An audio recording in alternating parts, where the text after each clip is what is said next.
I believe we're live. Welcome. Assalamu alaikum. Bismillah ar-Rahman ar-Rahim. I'm so happy to welcome those who are watching and those who will watch, but we're live right now, so especially those that are live, thank you for joining us. I'm Musharraf Zaidi. I work for Tabadlab, and we're delighted to welcome you to the 30th Policy Roundtable that we've organized.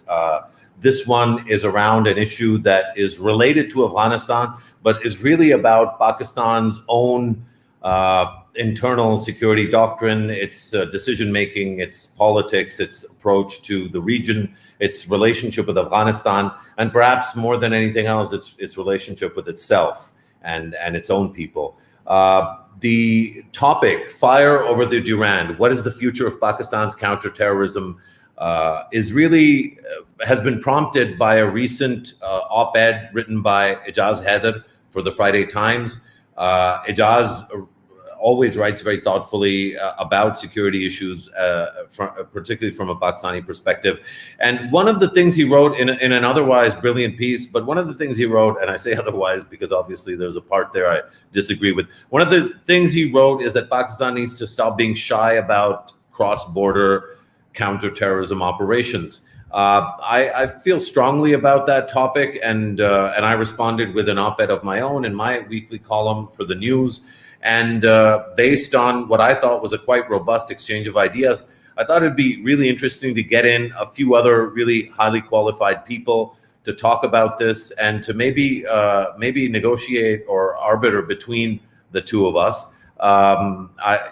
You can see on the screen, this is my piece. I think we should have started with Ijaz's, but let me quickly introduce the panel and we'll get to the substance of the debate. I'd like it to be about much more than just the issue of cross-border counterterrorism operations, but I do think that at the heart of it encapsulates a number of issues that go beyond the simple question of whether Pakistan should do this or not. We have a fantastic group that has been assembled by our team and that has agreed to be part of this on relatively very short notice. I'm so happy to welcome Dr. Madhiya Afzal from Brookings to the conversation. She's written extensively on the US withdrawal and has a very clear viewpoint, one that I often disagree with, but it's always a pleasure to engage with her ideas and her thoughts. Thank you for joining us, Dr. Afzal. We're also joined by Dr. Trisha Bacon. Dr. Bacon has a long and storied career at the State Department and now is an academic and teaches, I want to say at the American University, but I also, there you go. So I got that right. Delighted to have you join us, Dr. Bacon. Thank you for agreeing to be here. We're also joined by, I believe we're joined by Michael Kugelman from the Woodrow Wilson. Michael is a ubiquitous presence on all things South Asia, everywhere. And so we're really happy that we were able to find a spot on his very, very busy calendar. Thanks for joining us, Michael. Michael, of course, is at the Woodrow Wilson Center and is a permanent fixture in all things South Asia. Thanks for doing this, Michael. And of course, we're joined by Ijaz Haider, the author of the piece that has prompted this whole discussion, and who I hope will be able to benefit from beyond just that single question. I know that we have a confirmation from Dr. Kamran Bukhari of the New Lines Institute, but I also know that he is at least as busy as Michael and therefore is going to join us shortly, but hasn't been able to. So we'll bring him into the conversation when he does join. I want to maybe, with due respect to the ladies, I wanted to start off with the handsome gentleman and ask him to explain a little more what his perspective is, rather than anchoring the audience with my view. Since you started the debate and the discussion, it does specifically on the issue of counterterrorism from a cross-border raid perspective. Just for those that might not have had a chance to read the piece, just explain the context of that, what your argument is, and then feel free to start beating up on me and my argument even before I have a chance to speak. Ijaz, over to you. Hi, thanks, Musharraf. As a matter of fact, I'm kind of avoiding the temptation of reading out from some of the points that I've written for the article that will appear tomorrow, which of course is a response to your response to my article. But very briefly, and I think, I don't want to have a monologue with destiny, so I'm just going to put out the basic proposition. So, and I dare say that that's where you agree with me also, and I mentioned that. So both of us agree that a situation is evolving in Afghanistan for a number of reasons, in which we can go later, primarily also because of a precipitous withdrawal by the United States. A situation is evolving where saw a peace deal or a power sharing agreement between the current Kabul government and the Taliban. And we are not even talking about other non-state actors that are present on the Afghanistan soil, i.e. Daesh, the TTP terrorists, and other freelancers. So without this agreement, a power sharing agreement, a peace deal, there is a very strong likelihood of Afghanistan going in the direction of violent spikes, ungoverned spaces, where freelancers and other non-state actors that are already attacking Pakistan, and as we speak. So it's not something that is likely to happen. It is something which is actually happening right now. And in that, I will also count the four-party conglomerate of Baloch terrorists called DRAS, which are also present in Afghanistan. So my proposition was that we have two options. One is that we wait, as we currently do, for the threat to materialize on Pakistani soil, i.e., where we are unable to pick the movement or the intentions or plans or the sanctuaries of various terrorist groups. They enter Pakistan, despite many safeguards that we have taken at the border. And let me, make a segue here with reference to the title of this this interactive session, Fire Over the Durand. No, it's Fire Over the Western Border. Durand is a term that is used by successive Kabul governments and, ironically, is at the heart of the problems between Pakistan and Afghanistan. So anyway, so one is that we wait for that to actually materialize on Pakistani soil. The other is to develop and deploy, as also employ, capabilities that pick up intelligence on Afghanistan soil, and which are then wedded to capabilities where the threat can be taken out away from the Pakistani soil on the Afghanistan soil. So this was the basic proposition. And this was something that you picked up in your article. However, let me also explain very briefly that I had referred to this, although this was a salient point, I had referred to it with reference to certain other capabilities that we need to develop. It was not a standalone thing. It was not, it was part of a toolkit which also involves political or diplomatic options. I also talked about the fact that we need to have this conversation with the United States also. As a matter of fact, my reference to that was that the US is trying to have a conversation with Pakistan with reference to having over-the-horizon capabilities. And so far, what has been indicated is that Pakistan is not prepared to provide bases to the United States, although the US is still using certain air corridors as per a previous agreement. So I said, let's have another conversation with the United States, because emerging terrorist threats from Afghanistan is an issue on which there is a convergence of interest among many states: the United States, Russia, the Stans, China, Pakistan, even Iran. So let's have this conversation with the United States and say, okay, we cannot give you bases, but we can always, get to understand and also acquire, if possible, those capabilities that can pick up early intelligence, and and which can also give us the sort of wherewithal to take out the threats. I also referred to having this conversation with Turkey, and I mentioned that Turkey has an extensive experience in northern Iraq, in northern Syria, and also in Libya. So it was not, simply about offensive CT capability. It was also not about those capabilities being a standalone option, and it was also not about those capabilities as necessarily unilateral. So this is the broad thrust of what I wrote, and the rest we can take up. Yeah, I appreciate, obviously, Ijaz, the presentation you made was much more robust. I'd ask the producers to let Kamran Bukhari in because he's waiting to be let in. There he is. Welcome, KB, Dr. Bukhari. We've already introduced you. And Ijaz has just explained his position, which I know that you're familiar with, Kamran, so we won't get into a longer intro for you.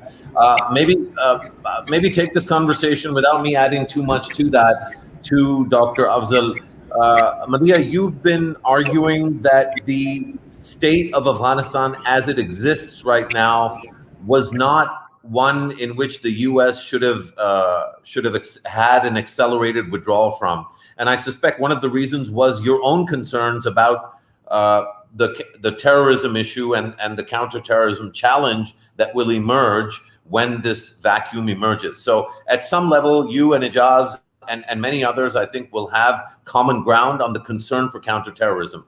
Now that the U.S. withdrawal has been accelerated, what options does, in particular, Pakistan have in order to protect itself from what invariably will be multiple layers and a multiple-headed hydra of different kinds of terrorism challenges? And I want to say one thing.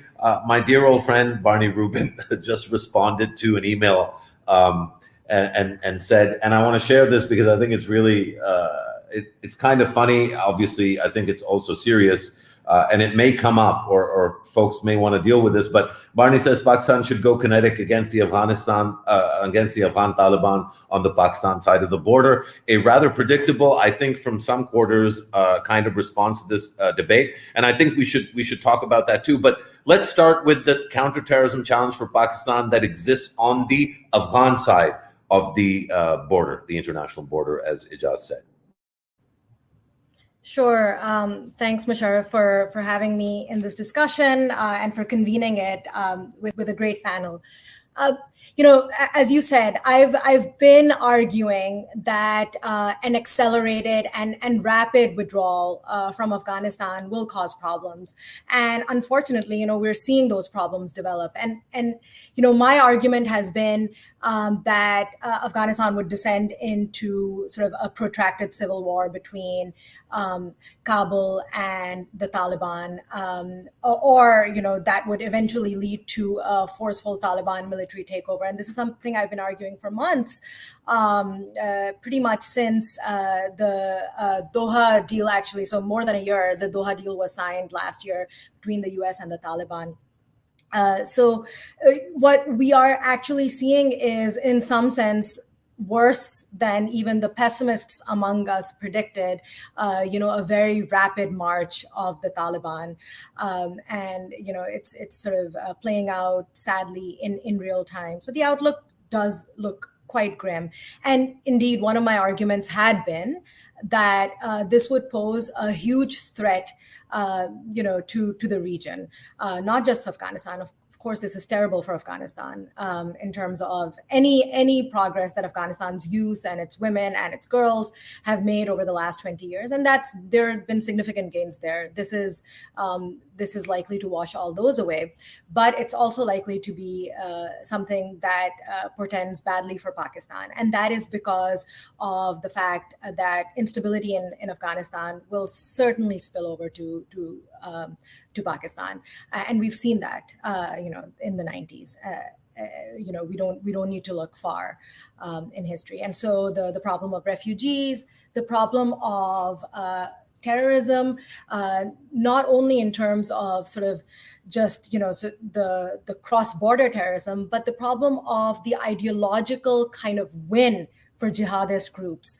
When the Afghan Taliban is ascendant, that poses that gives an ideological boost to the TTP, as well as all the other various actors, jihadist actors in the region. And as we know, these actors are not distinct from each other, right? They cross lines, they share foot soldiers, they certainly share an ideology. So this is an ideological threat to Pakistan. And so that's where my argument will be concentrated when we think about sort of counter-terrorism, counter-extremism that Pakistan has to engage in.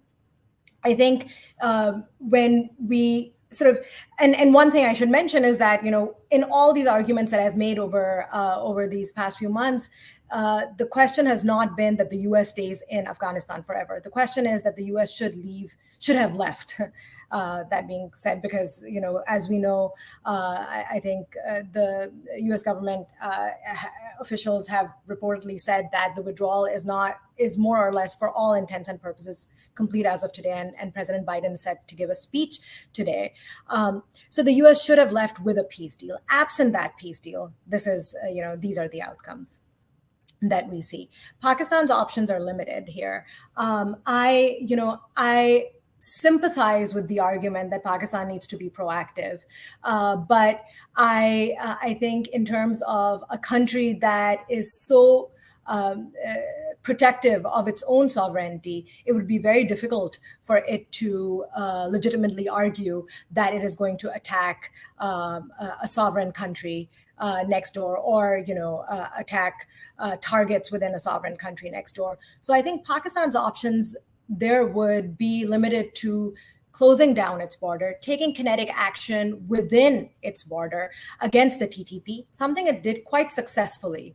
If we look at the Zarb-e-Azb operation starting in 2014 onwards, and that is something that it may have to repeat.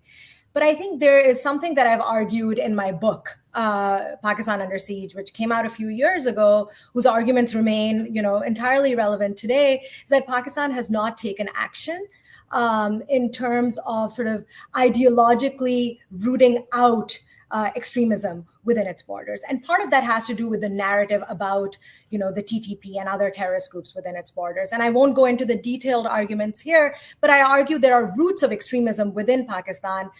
You can kinetically, sort of root out a group, but when the roots of extremism remain, there will always be takers. There will always be foot soldiers willing to cross over lines. It's because there's an ideological root there. So that is something, Pakistan has had many years, especially since this could have been something that it started in 2015 with the Zarb-e-Azb operation. But it is something it can start now. And the first thing it can do is actually sort of set out a narrative on where these actors come from. They don't just come from, the connection with the Afghan Taliban. There are domestic internal roots to this. And that is something it should concentrate on. Yeah, I think I think especially what you said about the success of the Zarb-e-Azb operations. I mean, clearly they were successful. But Dr. Bukhari, maybe to bring this to you, because I find that you're one of the folks that really is able to process complexity better than most. So, Dr. Bukhari, when people say Pakistan, and I say it too, Dr. Afzal is absolutely right. Pakistan has indeed had a very enviable counterterrorism track record as far as everything beyond 2014.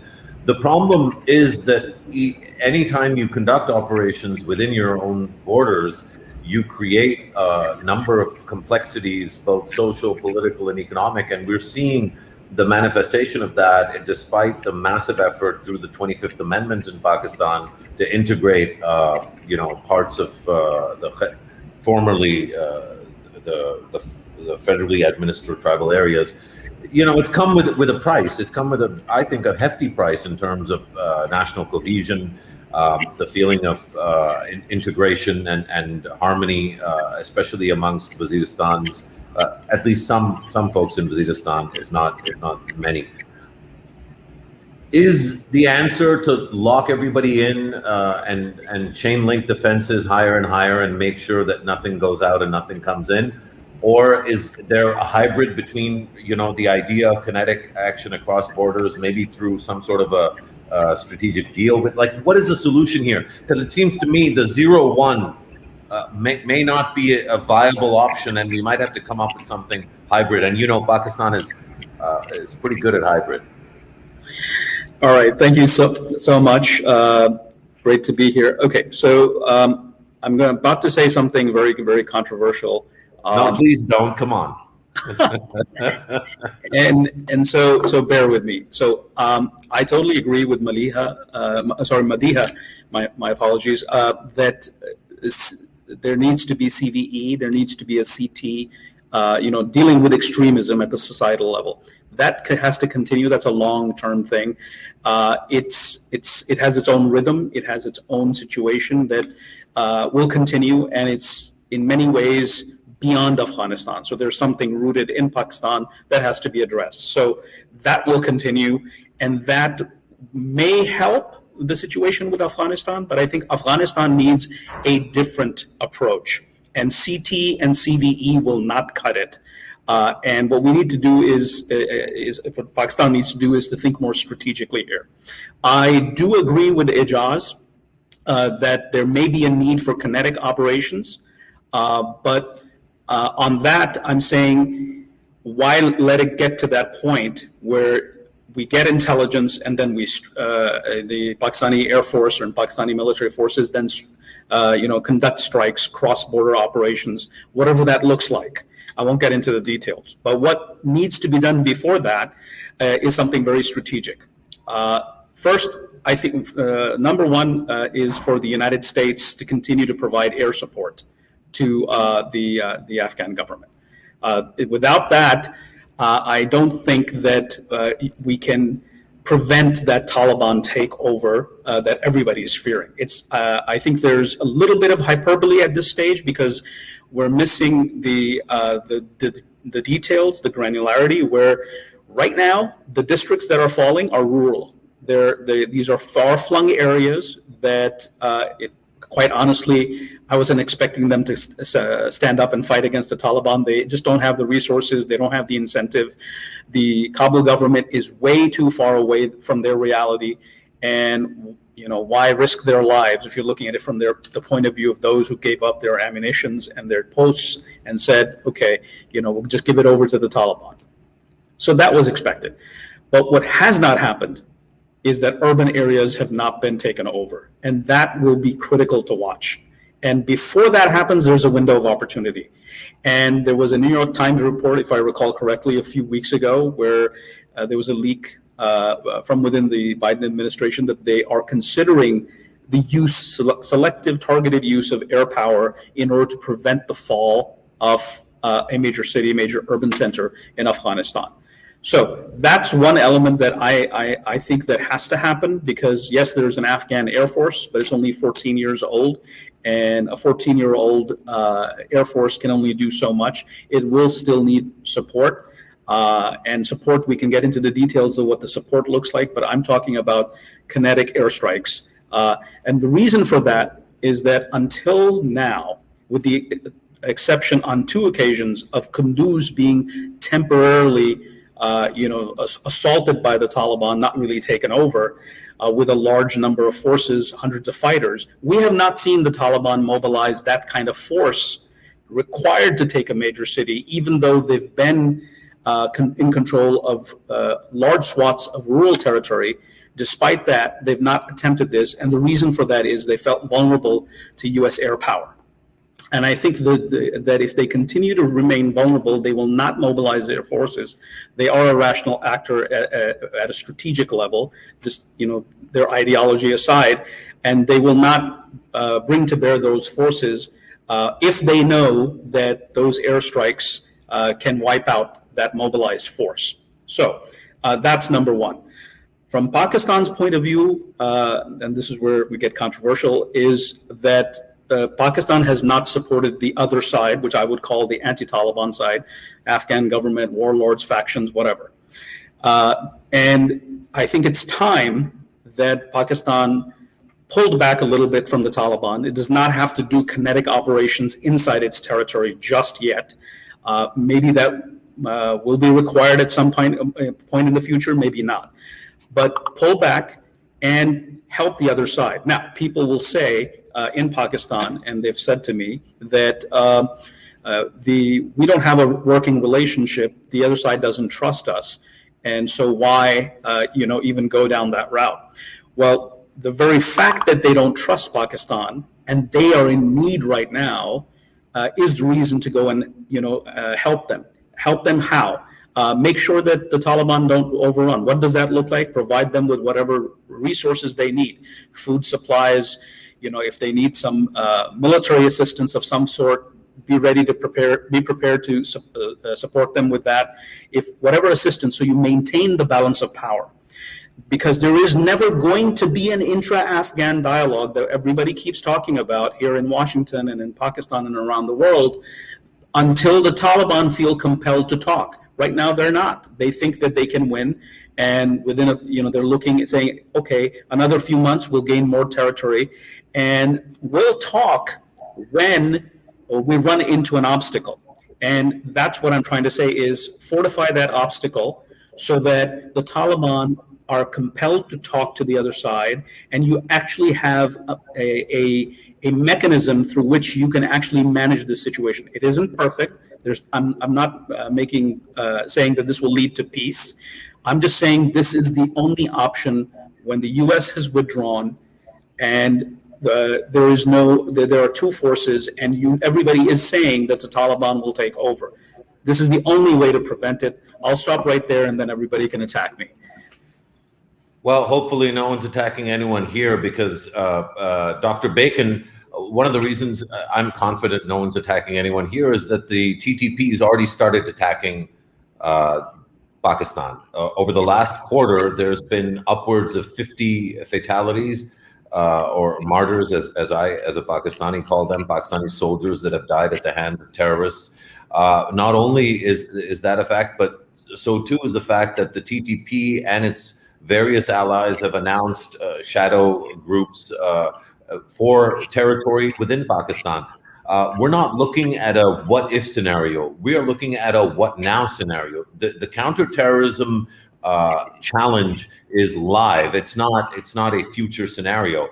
And as far as I can tell, part of the reason Pakistan's positioning, I've argued that Pakistan's positioning on the big issues on this is actually quite good, more robust and more forward-looking and more open and acknowledging of previous mistakes than maybe ever before, as witnessed in Prime Minister Khan's op-ed in the Washington Post. But the problem seems to be that this counter-terrorism challenge has already come upon us. So I thought that this conversation was worth having, and that Ijaz's piece was a really important one, not because we need to plan for this, but because now we need to react to this. How do you see the complexity of what Pakistan is dealing with from a counterterrorism perspective, where you're looking at things from?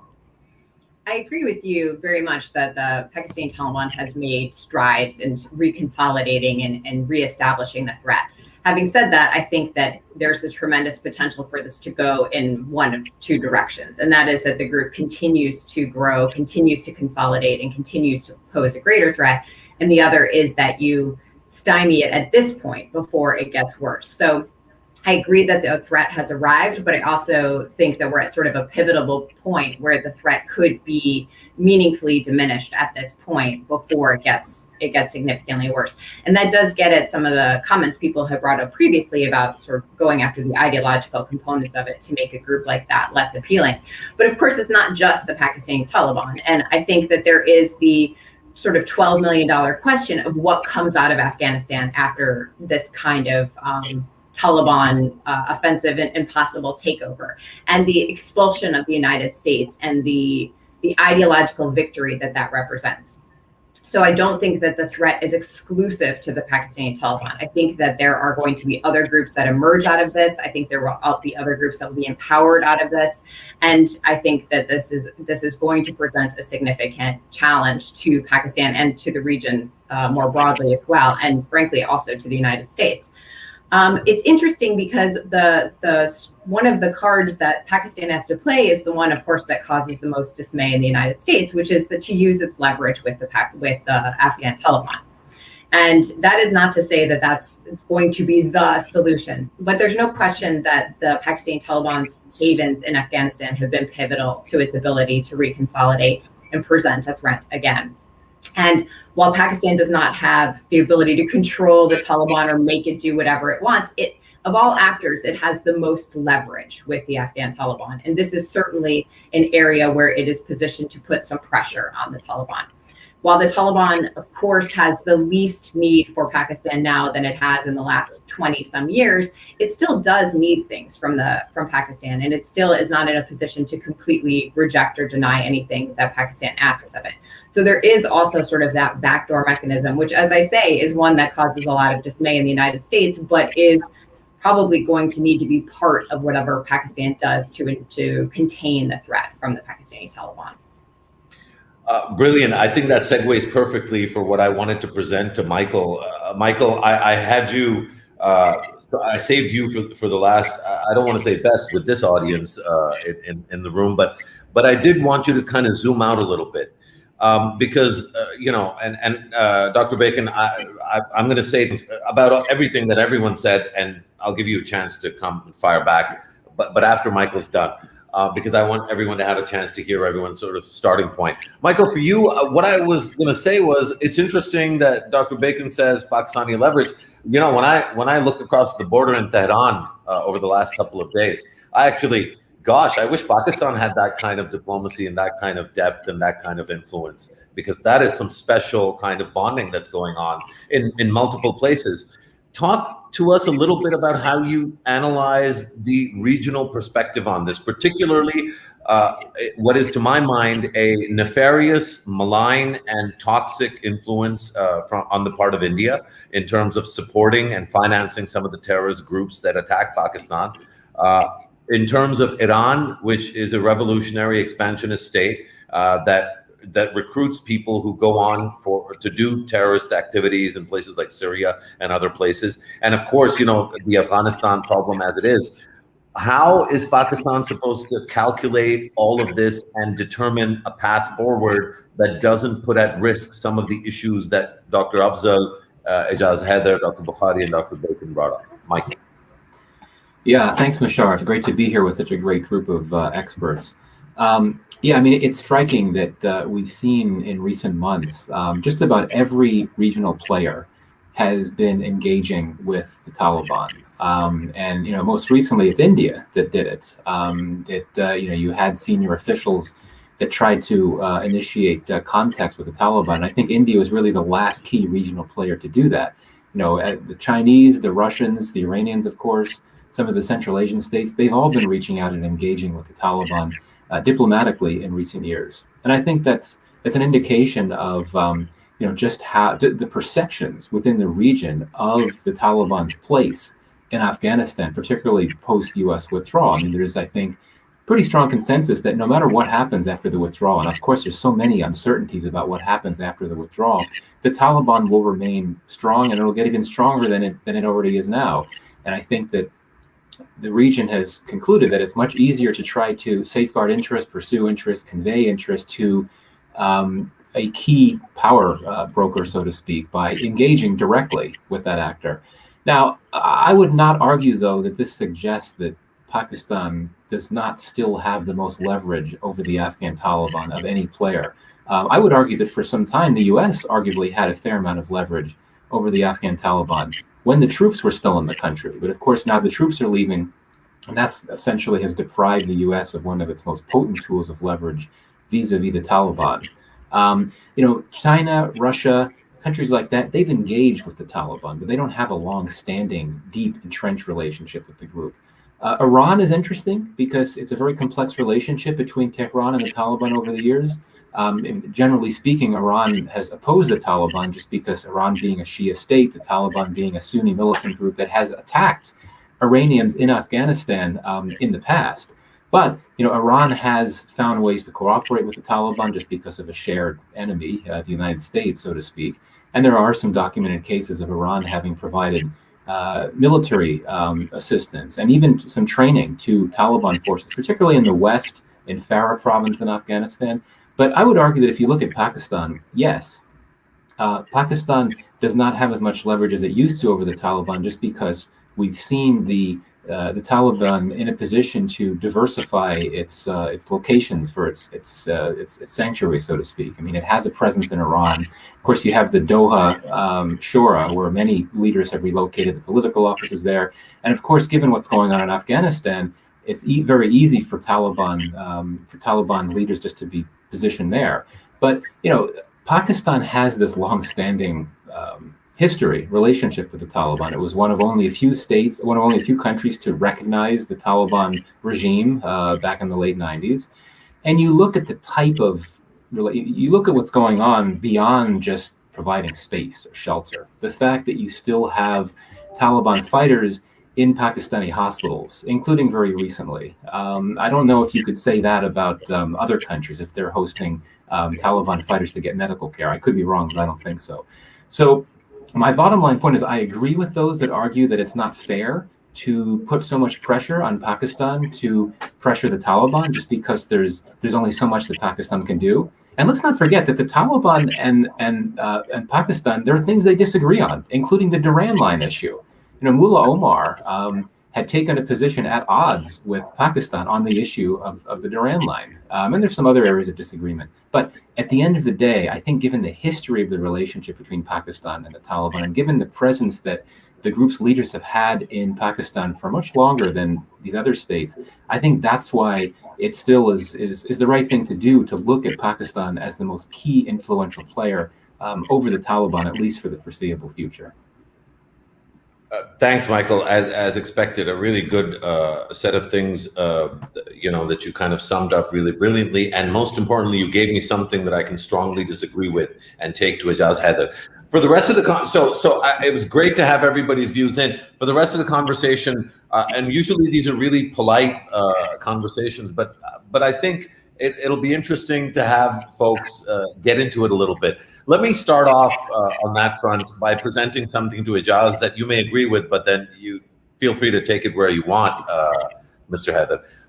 Michael said, this thing about Taliban fighters in Pakistani hospitals, and I laugh because I want to be a little bit provocative, Michael. I'll give you a chance to respond to this, and others should respond as well. There's also not any other country, including countries that otherwise proclaim great care and concern for Afghans, that have 2.4 million Afghans living inside their territory. It's not just Afghans in Pakistani hospitals, it's Afghans in Pakistani schools, Pakistani markets. And by the way, not as a burden. As somebody who studied the Afghan refugee issue, Afghans actually contribute enormously to Pakistani culture, to Pakistan's economy, to Pakistan's diversity. So actually, if there's a few that are Taliban, that's fine, because there are a lot of Afghans who are Taliban. There's also a lot of Afghans who are not Taliban who are in Pakistani hospitals. The burden that Pakistan has to carry should afford Pakistan at least some leeway in having the autonomy to do the kinds of things that Ijaz is saying. The reason why I think it's a bad thing, Ijaz, and this goes to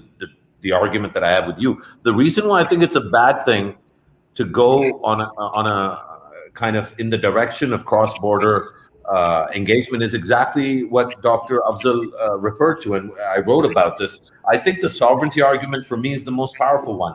One of the foundational principled positions that Pakistan has taken at the UN consistently, and I think quite rightly. When I was at the Foreign Office, this was something I was proud of, even though at that time there was a lot of negative pressure on Pakistan vis-a-vis Syria. But even in that instance, Chapter 7 conversations are a no-go area for Pakistan because of its strong positioning on sovereignty.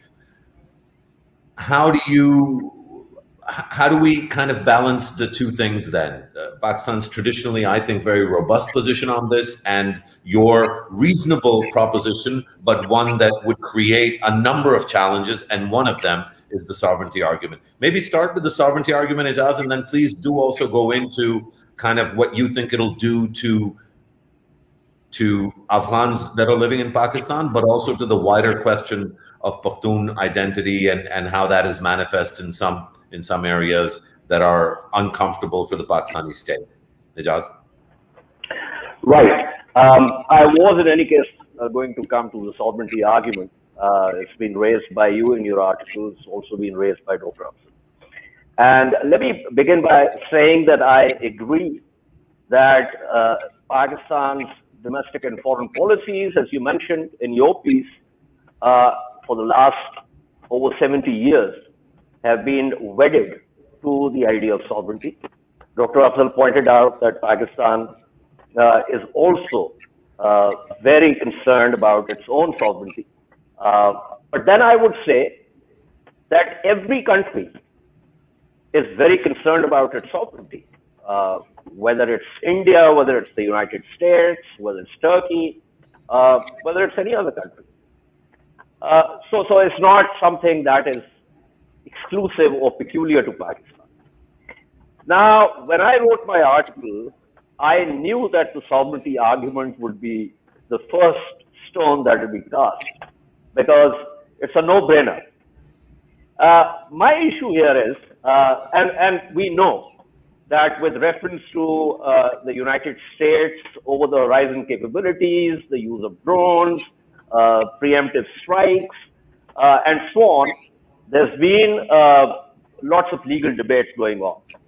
But I would also say that this issue has gone much beyond the United States' use of these strategies. It now involves multiple states in multiple geographies, in Iraq, in Syria, in Libya, in Western Africa, the area of the Sahel, in Eastern Africa, a number of states other than the United States, including regional states, are now involved directly or indirectly in conflicts and in operations against non-state actors that were not possible, perhaps, before this war on terror began. So I think the law is doing a bit of catching up there. I would also argue, as I have in my article today, which will appear tomorrow, that Pakistan's overall umbrella approach to the issues of sovereignty should and must stay where they've always been, traditionally. But we have to, and frankly, if a government emerges in Afghanistan, whether it is the current government, whether it is a joint power sharing agreement in a joint government, whether it's a Taliban takeover. And I'm making this argument just to make this point. And if whatever government emerges is actually able to control Afghanistan's territory and address Pakistan's concerns or the concerns of STAN's or Iran's concerns, then none of these countries has any need to undertake offensive CT operations on Afghanistan's soil. But until such time that there are ungoverned spaces, and until such time that there's going to be an increase in those ungoverned spaces, you have to ask yourself a very simple question. Are you prepared to fight another war on Pakistani soil and be prepared to sacrifice another 70,000 Pakistanis on the basis of a notion of sovereignty? Now, let me here also present to this panel, I would love to get their take on this. In a world with emerging technology, in a world of infotech, cyber attacks, the traditional notion of sovereignty and borders and boundaries is already undergoing a major change. Very recently, when the Indian hackers mounted a massive attack on Pakistani official, digital space, it disrupted many things. And cyber attacks, when EU Disinfo Lab unearthed a 15-year-long massive Indian operation of disinformation against Pakistan, there was a trans-border operation. My submission here is that these emerging technologies, these and others that are in the pipeline are already being employed in ways which are basically trans-boundary, trans-border. So the issue of sovereignty and the responses to such attacks has to undergo a rethink. For instance, are we saying that if we are cyber attacked, that within the digital space, we can go trans-border, because that is where sovereignty issue does not come in. But when it comes to kinetic or intelligence-based operations, that is something which is a big no. So we have to begin to rethink some of these issues in terms of what kind of responses we need to have. Okay. And frankly, we don't even have these capabilities. I mean, yeah. what I'm writing is essentially in the air. I have already noted that we have a defensive mindset. And so my entire argument is that our defensive mindset needs to undergo a change. Now, the balance that we have to find, you're talking about balance. So as a former student of literature, let me say that for me, the balance is between the blind, reflexive actions of Laertes and the utter procrastination of Hamlet. You cannot afford to be Laertes. You cannot afford to be Hamlet. You've got to work out a balance somewhere in between where you retain your initiative and also, as I said earlier in my opening statement, it's not necessarily going to be unilateral. I mean, you can have this conversation with the regional players. Russia stands, China, the United States, Iran, and the point of convergence here is essentially that any emerging terrorist threat for any of these states is a big no, which actually makes this conversation easier to have. Okay, fantastic. A couple of things on literature, since I'm always trying to sort of, match you blow for blow. I will say that I much appreciate your Whitman-esque approach to sovereignty. We are so large that we can indeed contain multitudes. Yes, absolutely. I wanna maybe please anyone that feels the urgent need to intervene, feel free. But I want to position something for everyone's sort of consideration, and that is the question of what these operations might look like. In the case of the U.S. presence in Afghanistan, you had multiple instances of operations, CT operations that went bad and that created humanitarian and heart and mind type issues. Of course, the Americans are several thousand miles away, and it's the most powerful country, despite what's happened in Afghanistan, on the planet from multiple capability scenarios. Pakistan is not, and therefore, and the ability of Afghans to strike, whether terrorists or those that are radicalized, and this is something that we know is a thing that happens. People that get radicalized because of unfortunate CT operations. So in that scenario, what kind of risk profile does Pakistan contend with if it does indeed choose to develop the capabilities that Ijaz is talking about? Maybe Dr. Bacon, if you wanted to come in on this, or Dr. Bukhari, or whoever, but maybe we'll go to Dr. Bacon first. No, I agree that there certainly have been counterterrorism operations that have backfired and caused civilian casualties. I think in the case of the Pakistani Taliban, the U.S. has taken a pretty kinetic and high-level targeting approach. And we've seen that leadership in the Pakistani Taliban matters quite a bit for the viability of it as an organization.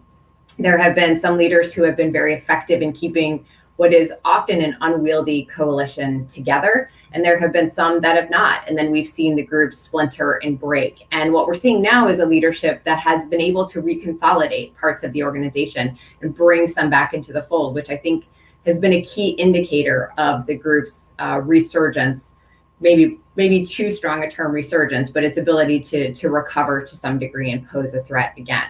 So there clearly is value in that kind of high level targeting in particular. I think one of the advantages, if you will, of dealing with groups that are not local in Afghanistan, right? You're dealing with foreign organizations when you're looking at groups like the Pakistani Taliban, is they don't tend to be as well integrated into society as the Afghan Taliban obviously is in Afghanistan. So there is at least somewhat of a degree of separation in some places anyway, between the Pakistani Taliban and the vast majority of society.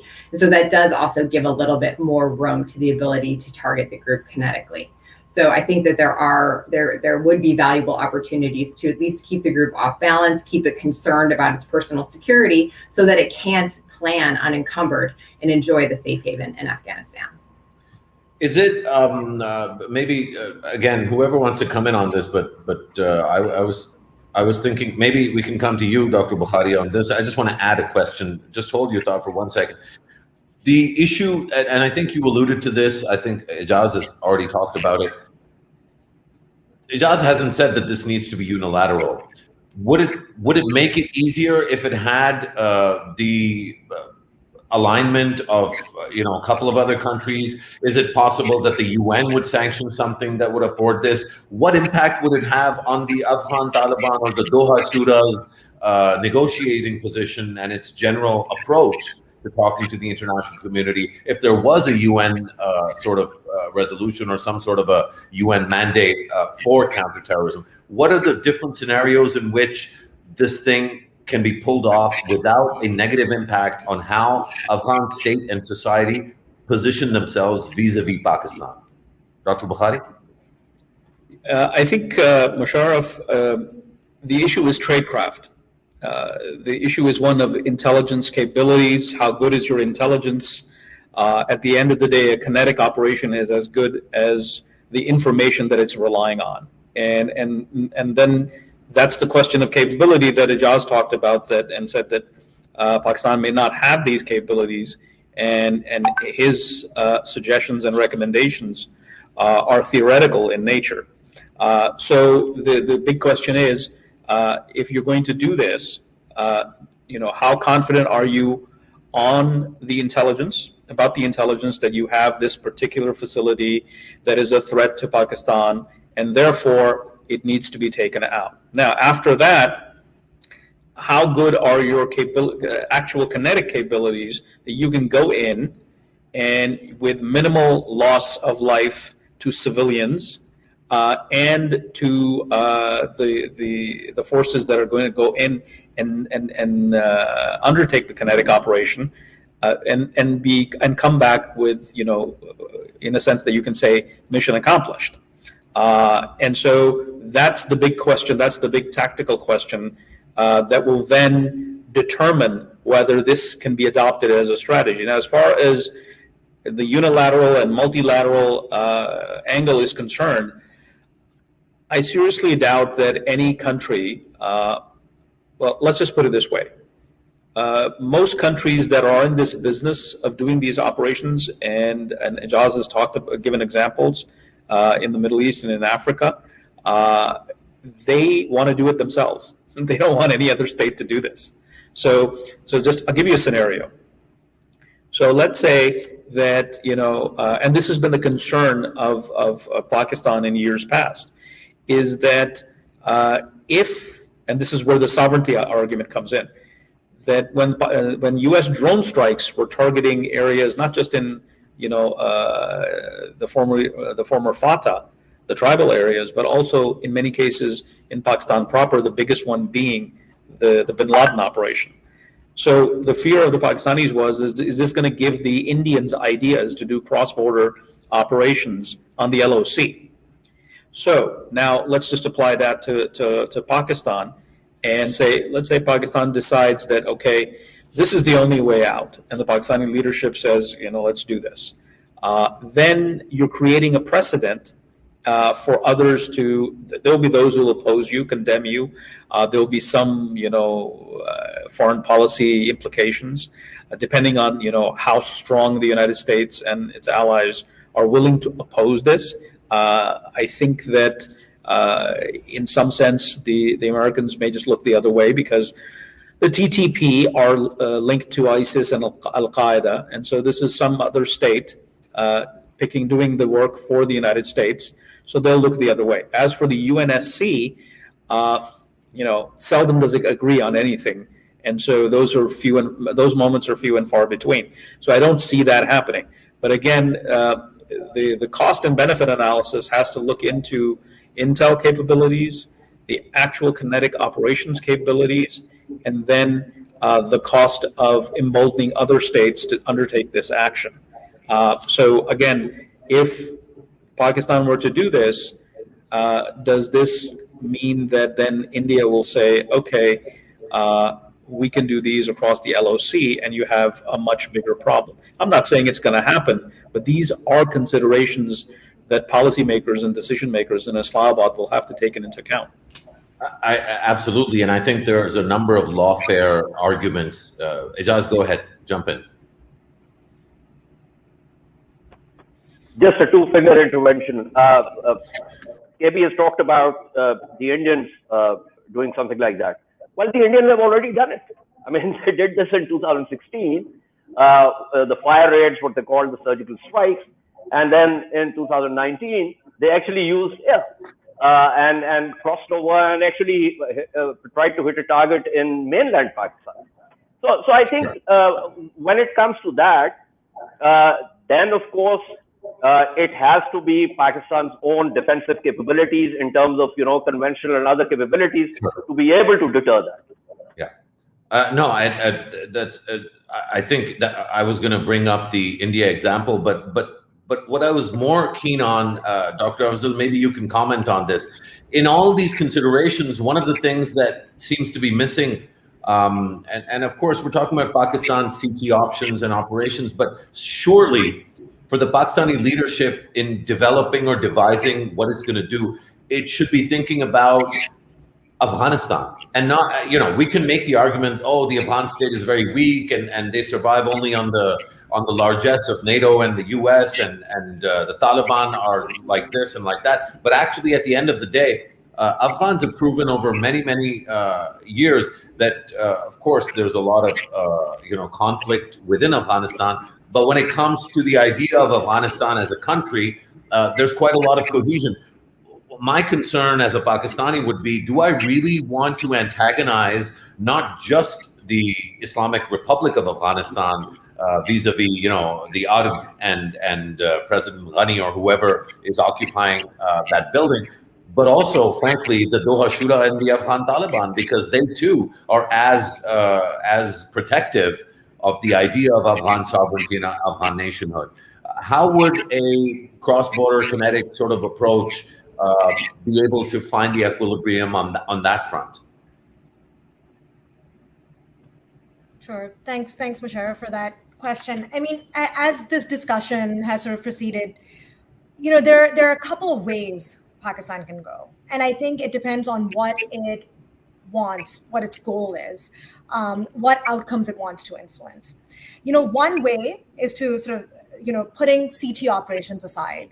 One way is to figure out some kind of a deal with the Afghan Taliban, where the TTP basically is constrained from attacking Pakistan. And that would, as Dr. Bacon pointed out, that would, require, of course, Pakistan to use leverage on the Taliban. If it uses that kind of leverage, I'm not sure that any of the CT operations that we have been discussing will be viable anymore, right? So that's, in some ways, Pakistan would have to sort of put all of its eggs in that basket. And it's unclear whether that kind of a deal can come about. But that's one approach Pakistan can take, some kind of a deal where the TTP with the Afghan Taliban, where the TTP gets, stands back from attacking Pakistan. The second approach is just try to think about counterterrorism. I think there are a whole host of questions here that we ought to be discussing, and maybe we can discuss in the next few minutes. When we think about counterterrorism, one possibility is, Ijaz spoke about sort of the number of options to cooperate with. The US is asking Pakistan, ostensibly, right, for cooperating on counterterrorism. It's unclear what sort of form that might take. Pakistan is sort of against it, certainly very much against the idea of bases, but there are other forms of counterterrorism cooperation, which could involve hitting, some targets kinetically within Afghanistan. But I think the question is, for Pakistan to sign on to any such deal, Pakistan and the US would have to agree on targets. It's unclear that they will, right? Is Pakistan trying to control outcomes in Pakistan? Or is Pakistan trying to control outcomes in Afghanistan? The US is trying to control outcomes, of course, in Afghanistan. So the US may attack Afghan Taliban targets. Would Pakistan attack Afghan Taliban targets? Probably or not, right? So Pakistan will be wanting to attack only TTP targets. So I think there will be fundamental disagreement on who the targets are between the two. And I think Pakistan, of course, has concerns about repercussions, sort of the blowback, if you will, of counterterrorism cooperation with the US. Pakistan argues that is the blowback post-2007, where the TTP was essentially formed as a result of its alliance with the US in the war on terror. So there are a whole host of considerations there. But cooperating with the US would give Pakistan cover on the sovereignty question. I think it would give Pakistan cover on the reaction from Afghanistan question a little bit, right? So if it cooperates with the US and some of the targets that are attacked are the targets it wants. And Pakistan has had a history of this. Again, as Trisha pointed out, there are a whole host of TTP leaders were killed by US drone strikes on Pakistani soil. And so, if some of the targets, right, if a subset of the targets are something that work for Pakistan, that may be something that Pakistan considers. Again, the repercussions, question is a serious one, but it might give Pakistan some cover. I think it's certainly, especially from a historical perspective, Dr. Afzal, you're absolutely right. But Michael, you follow Pakistani politics perhaps closer than most people that I know. And so I know that you've been tracking what Prime Minister Khan has been saying and how he's positioning himself and his party vis-a-vis both the internal dynamic within Pakistan in terms of how he relates to Pakistan's security apparatus and its own considerations and its own analysis of history and what happened in this region from 2001 onwards, as well as his more recent statements. Does it seem to you that a cooperation with the US is on the cards, given the starkness and the absolutism that I think at least I found to be prevalent in what he's saying? And unlike the Pakistan Army or other Pakistani leaders or people like me, Prime Minister Khan has been absolutely 100% consistent from day one, it seems to me, which is that he always thought it was a bad idea for Pakistan to cooperate in any way with the United States. Now, I'm not asking for a judgment on whether he's right or wrong, whether then or now, but in terms of what you're hearing, what I heard from Dr. Bukhari and Dr. Afzal is there should be some sort of a compact between Pakistan and the US that affords Pakistan both the capability and the perception or the legitimacy to do what Ijaz is proposing. Michael? Yeah, well, as we know, Imran Khan has probably been Pakistan's most prominent, vocal, strident opponent, not just of drones, but also U.S. military operations on the whole. And clearly, he's remained 100% wedded to that view, as one would expect from him. And he and others in the cabinet have been repeatedly, publicly at least, saying no, there's not going to be a base. Though I do think that so much of the discussions about future U.S. Pakistan counterterrorism cooperation has been really hijacked by the issue of basing, which I think is probably the least likely scenario that could result from all these discussions about what type of cooperation we might see between the two, security-wise, post withdrawal. I certainly don't think, I mean, despite Khan's views on the U.S. military and military operations, I certainly don't think that suggests that he or Pakistan more broadly, the civilian leadership, the military, would be opposed to some type of joint collaboration between the two sides. And I think that something like intelligence sharing would be something to look at, some type of new arrangement that would enable the two to work together, sharing information about the movements and locations of terror groups in Afghanistan that are of concern to both the U.S. and Pakistan. And I think that it's already been mentioned before that, you know, there are convergences between the U.S. and Pakistan when it comes to, you know, the most worrisome terror threats in Afghanistan. Clearly, ISIS, I think, is up there. But there are divergences too. I mean, the Pakistani Taliban certainly is a concern for the United States, but it's nowhere near as much of a concern for the U.S. as it is for Pakistan, for obvious reasons. So I think that you know, Pakistan would be much more supportive of operations, counterterrorism operations in Afghanistan that target the Pakistani Taliban. The U.S. would want to focus on Al Qaeda, would want to focus on ISIS. It may be difficult to come to a consensus on what the biggest, the most important threats are. But you know, that said, I don't think we should. You know, one can never say no one can never say no in the context of what are we actually going to see at the end of the day with CT cooperation. You know, this is a transactional relationship, and there's nothing wrong with that. I don't think the transactional has to be a bad word, and I think that you know, if the U.S. were to offer certain types of inducements to Pakistan for some type of broader CT cooperation, Pakistan may be willing to play ball. Now, what types of inducements, what types of offerings would be made, that's hard to say. It's hard to say. But I think given the limitations that Pakistan will face in its efforts on counterterrorism focused on Afghanistan, I think that would indeed make it more likely to want to figure out ways to work together with the United States. You know, we already discussed the risks of Pakistan engaging in counterterrorism activities across the border.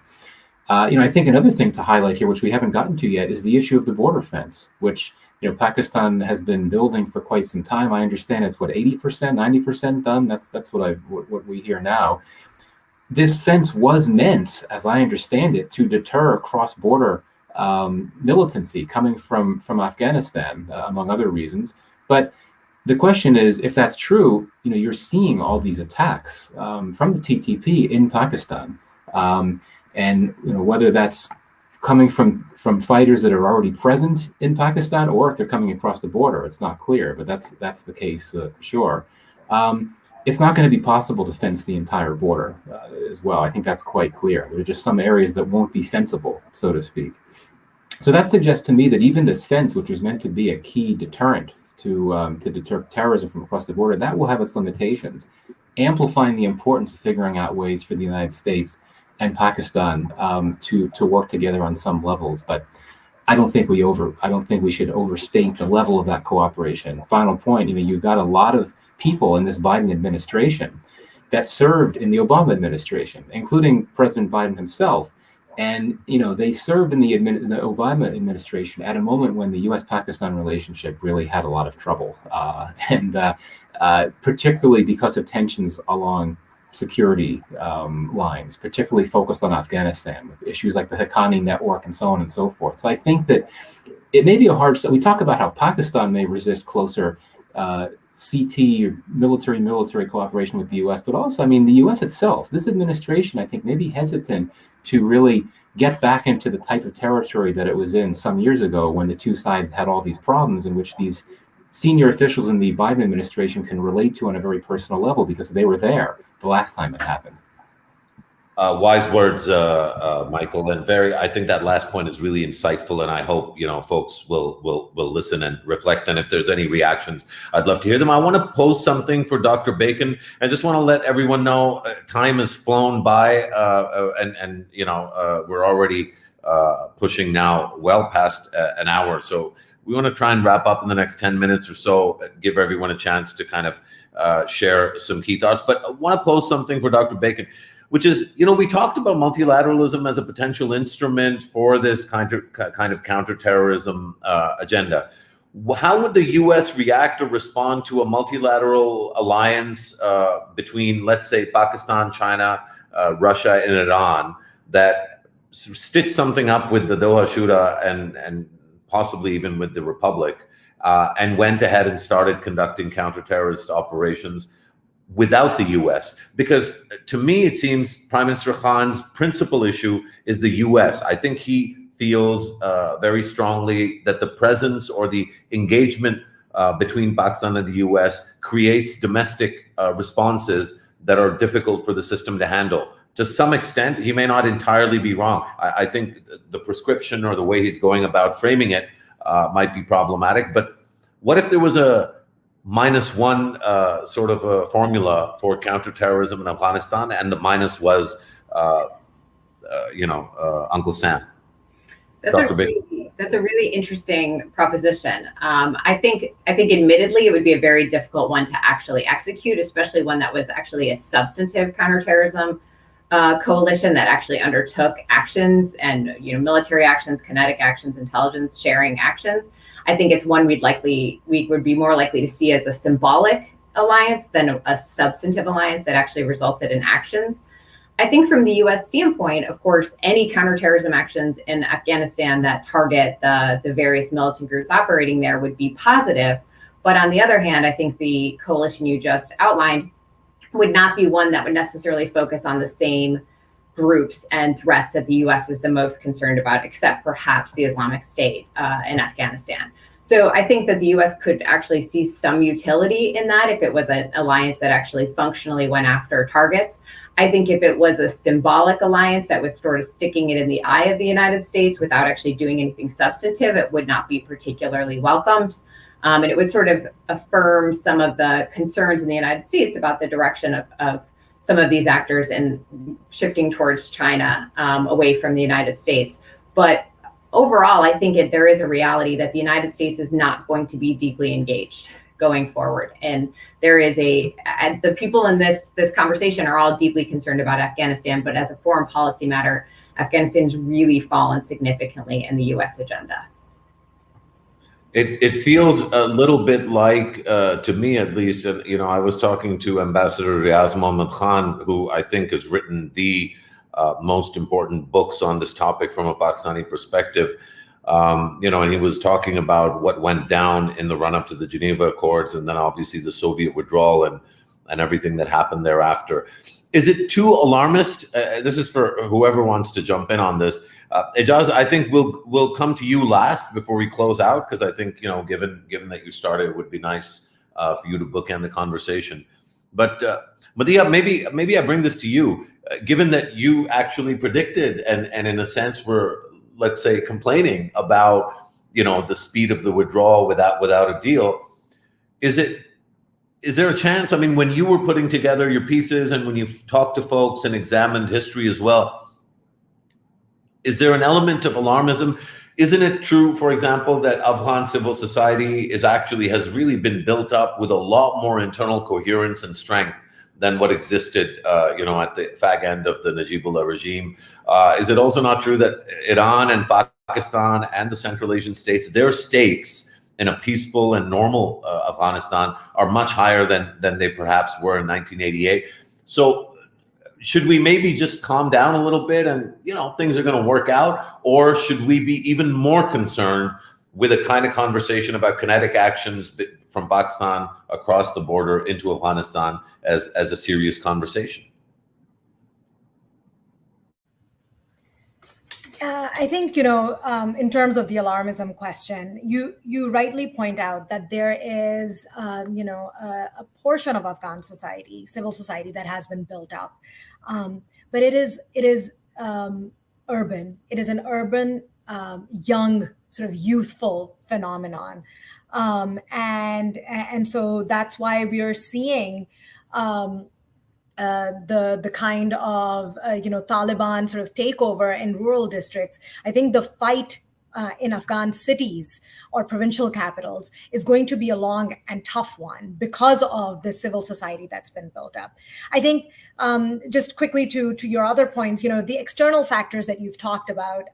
Yes, I think Pakistan, it's been repeatedly saying, and there is reason, I think the world should really understand Pakistan's stance that Pakistan is interested in a peaceful Afghanistan, that a civil war in Afghanistan bodes badly for Pakistan. And so external factors also point towards countries wanting peace.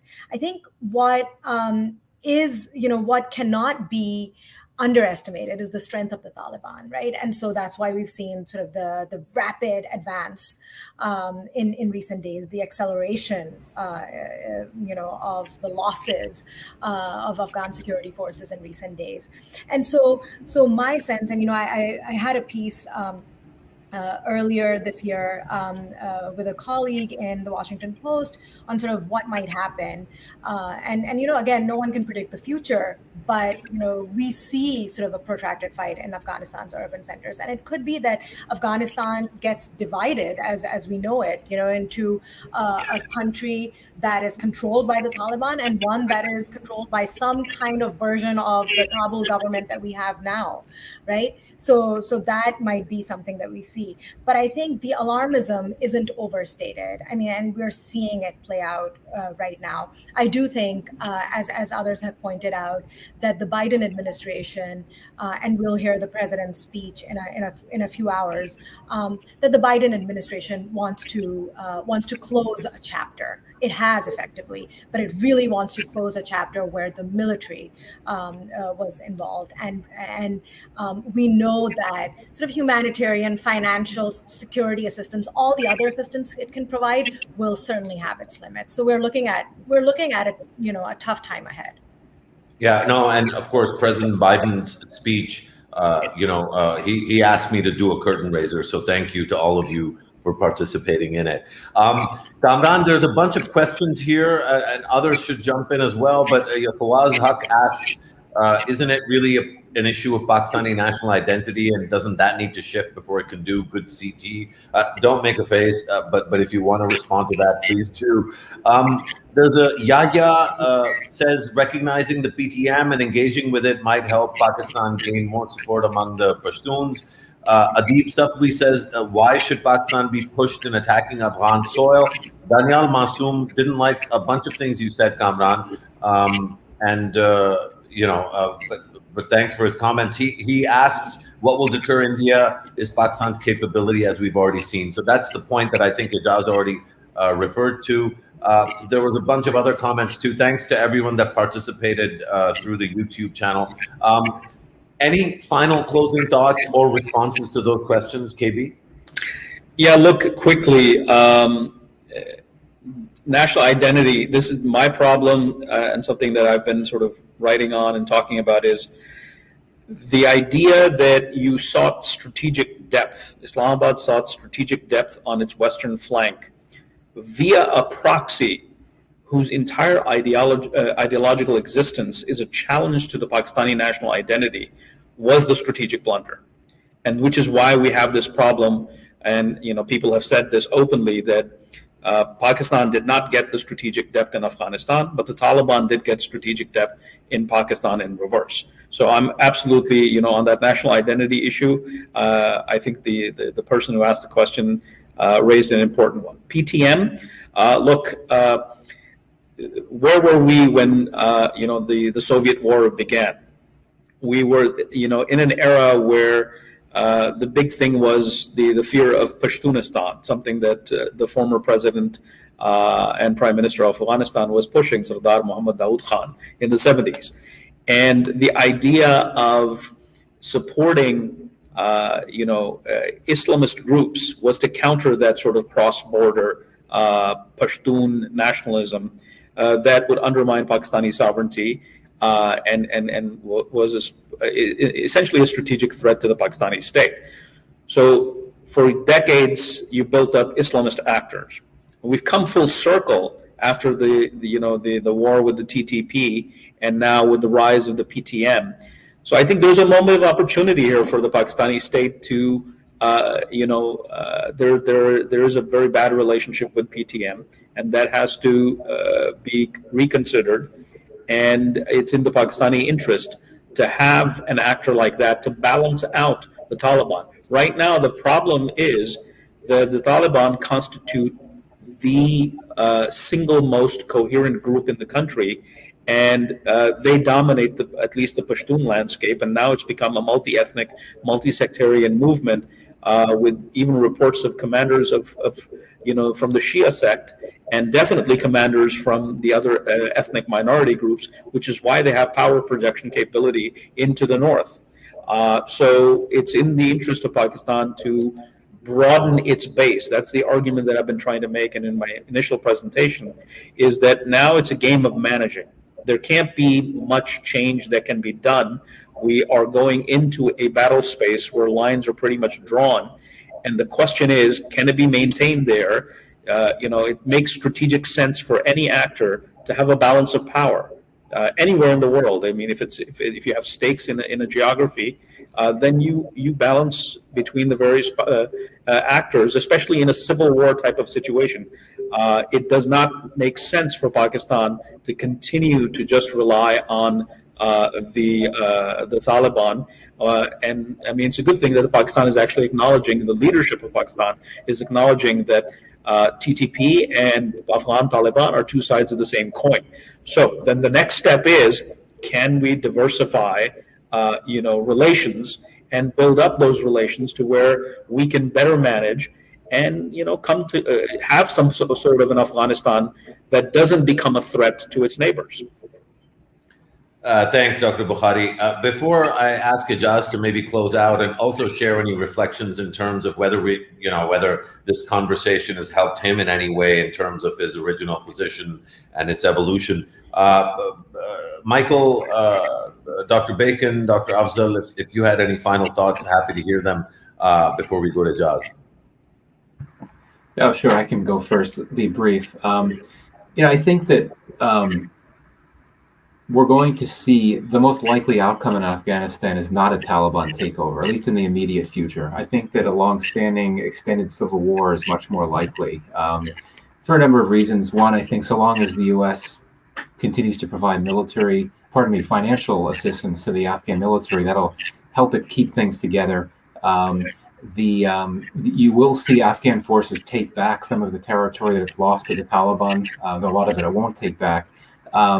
And I think that the fact that the Taliban does not enjoy anything closely approximating mass popular support in Afghanistan will make it difficult for the Taliban to make this really significant forward movement. So I think that suggests to me that you mentioned the term alarmist, Musharraf. I don't think it's accurate to say at this point that it's just a matter of time before the government falls and that the Taliban's going to be in full control. I just don't see that happening. But I think sitting here in Washington, it's interesting the optics of the U.S. pulling out of Afghanistan at the very moment when the insurgency is just going crazy. It's on a rampage. The levels of violence are out of control. The optics are bad, but I think that also amplifies why the U.S. is leaving Afghanistan, and it's for reasons of terrorism and counterterrorism. The Biden administration justified its withdrawal on this notion that there's not a sufficiently high degree of terrorism emanating from Afghanistan that directly impacts the United States to warrant U.S. forces staying there. And I think that's that's my final point, that I think for the United States, its main concern when it comes to the issue of terrorism in Afghanistan is not terrorist threats that are restricted to Afghanistan. We know those are clear and present, those are going to expand. But it's more the concern about terrorism emanating from Afghanistan that could hit U.S. interests, U.S. nationals, the U.S. homeland, far beyond Afghanistan. And this is a bit of a disconnect, clearly, perhaps between the U.S. and Pakistan, which obviously is focused on more limited or localized regional terrorist threats emanating from Afghanistan. So it's one more potential divergence between the U.S. and Pakistan. Yeah, it's been a long 20 years of one more divergence. Michael, thank you so much. Dr. Bacon, Dr. Afzal, Dr. Bukhari, Ejaz. Clearly, I would not have been able to convince you of a change of heart, but I'm really interested in your reflections and any kind of evolution in your thinking. Well, I've learned a lot, that's for sure. It's always good to have different points of view. As far as the main thrust from where we began, I have to inform you that I will still stick to what I proposed, at least in theory. I'm not the state. I'm a nobody, frankly. So it's up to the policymakers to figure out how they want to go about it. But I believe very strongly that we cannot afford another war on our soil. So I think I'll leave that at that. The couple of other points with reference to targeting strategies, for instance, if you look at the landscape, and if you're assuming that, which is a big assumption, that there's some kind of cooperation between the United States and Pakistan, then there's the TTP, Daesh, and for Pakistan, also the Baloch terrorist groups. So out of these three, there are at least two entities that are also on the U.S. targeting, or would be, or can be on the U.S. targeting list. About strategic depth, I will disagree with KB on that. It's a long discussion, and I think it's become a trope of sorts that Pakistan wanted strategic depth in Afghanistan. Unfortunately, this comes from a former chief of the army staff, General Baig. But General Baig also wrote about things that aren't very popular now. So I'll leave it at that, and I can do that bilaterally with KB. As far as the nature of the Afghan state is concerned, once again, we don't have any time to go into the history, but very quickly, and I think if there is one American author that I know for a fact understands this, that's Barnett Rubin, because he's written about this. He's written about the fact that every time Kabul has tried to exercise central authority in Afghanistan, it failed, whether it was during the regime of Zahir Shah, whether it was Dawood, whether it was PDPA, whether the current sort of dispensation, which was put together, which is a very centralized form of government, put together after the US invasion. So I think a number of things are being contested. As Dr. Afzal pointed out, there is also a divide between urban Afghanistan and rural Afghanistan. They live in different time zones. Urban Afghanistan, for various reasons, obviously, has actually experienced modernity and technology, digital technology. So the contest that is taking place is at multiple levels. And last point, with reference to Afghan national security forces, I, as a minor student of militaries and military strategies, the Afghan army before, during, and after the Soviet invasion was a far more cohesive and experienced fighting force than the Afghan national security forces created by the United States. And I recall when I was at Brookings, this is back in 2002, 2003, I had the occasion of accompanying the late Dr. Steve Cohn to the National Defense University, where there was a roundtable with reference to what to do in terms of creating an Afghan security force.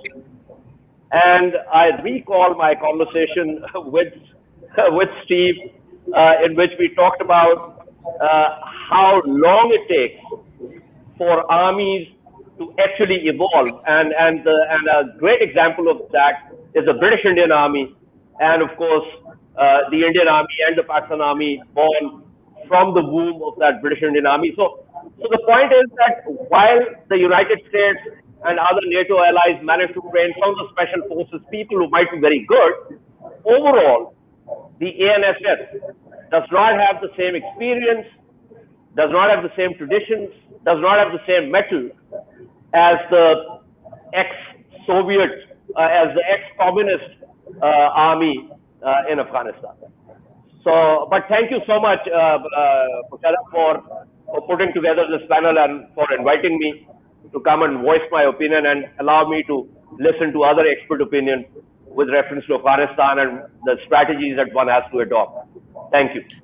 No, it's a pleasure. Thank you for writing the piece and prompting the conversation. I can't, again, overstate how grateful I am to Dr. Bacon, Dr. Afzal, Dr. Bukhari, and Mr. Kugelman, and of course yourself, Ijaz. Just as I've not been able to move you very, very far, I'm still a little bit unmoved. I really believe that a long-term intergenerational partnership between the Pakistani and Afghan people is the only solution to the problem of conflict in Afghanistan, which has consumed my entire adult life. And I look at my children and worry about them growing up in a Pakistan next door to Afghanistan that will be sitting on panels like this. I hope not. I hope they do something useful in life. But you know, engaging in something productive in terms of making things, but engaging in conversations about what to do about violence and conflict in Afghanistan. The stakes for Pakistan could not be higher, and I just fear that a cross-border kinetic CT approach, whilst robust in its conception, may create the kinds of costs that are very hard to escape or evade down the road or downstream. That's me taking advantage of the platform and getting in that last word. Ijaz Haider, Michael Kugelman, Dr. Trisha Bacon, Dr. Madiha Afzal, Dr. Kamran Bukhari. You guys are fantastic. Thanks for doing this, and we hope to welcome you back. Great comments from those that asked and questions. I hope we answered some of them. We'll keep doing this, and we'll come back to you real soon. Thanks once again, and Khuda Hafiz.